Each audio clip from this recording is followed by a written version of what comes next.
welcome back to Starbase, guys. I hope you enjoyed that little presentation. So this week I didn't want to work on my mining ship. I was pretty burnt out of that, so I went back to the new T8 turret that I previously showed a glimpse of, and I've just been working on that all week, just doing the YOLO, trying to make it better than the T7. So unfortunately I've run into some problems, so there's good news and bad news. The good news is when it comes to mobility, it can pitch up and down a lot further. It has 180 pitch and 200-degree rotation, so if you just had two of these on your ship, which is the plan, it can cover the entire space around your ship, which the T7 previous turret could not do. And also, as usual, once I finish this I will give it out for free, and maybe do a little fancy showcase, because I do like doing those types of videos.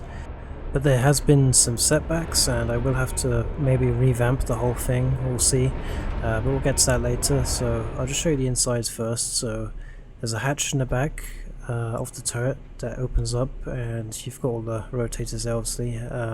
If you go crawl down below here, I really like these new ammo crates. It's my first time using them. All you have to do is just plug them in to the ship network, so just one pipe actually is all you need. I don't think you need a cable.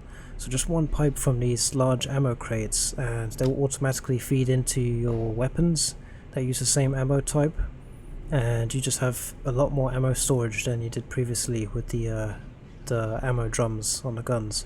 So that's a really nice addition to the game, and I made that compartment just for those after discovering that, because I've never used those before.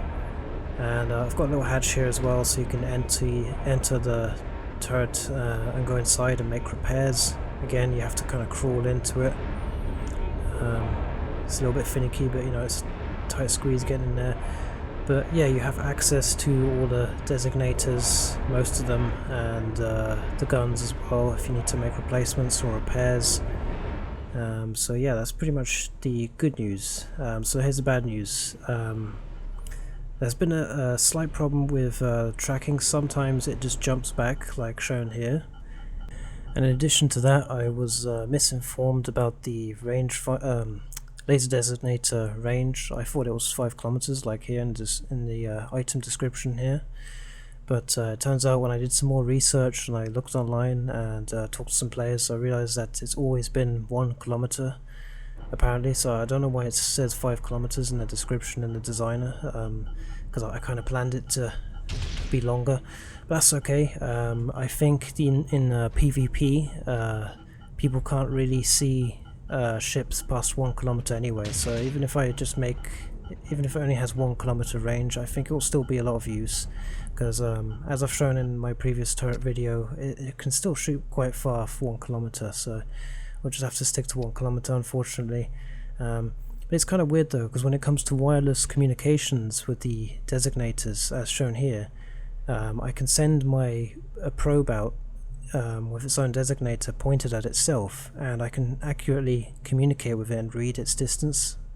As you can see, the green light shows that it's facing the direction of the probe that I sent out, and if I rotate the turrets away, then the green light turns off, and now the probe is like almost 3 kilometers away, and it can still detect it and it can still communicate with it.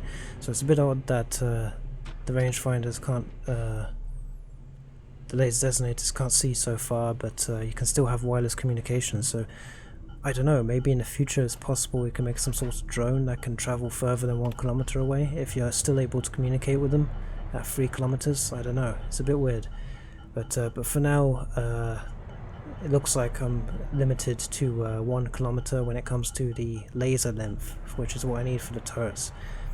So because of this, I've been thinking of going back to rangefinders, and the reason why I would go back to rangefinders, aside from these new laser designators, is because the rangefinders are a lot lighter, so you can fit twice as many, and if you have twice as many lasers, then you have twice the chance of spotting targets, so it's just better overall. So I might have to revamp the whole thing and go back to it, but I'll see what I can do with the laser designators. Maybe there's some use I can find out of them, we'll see.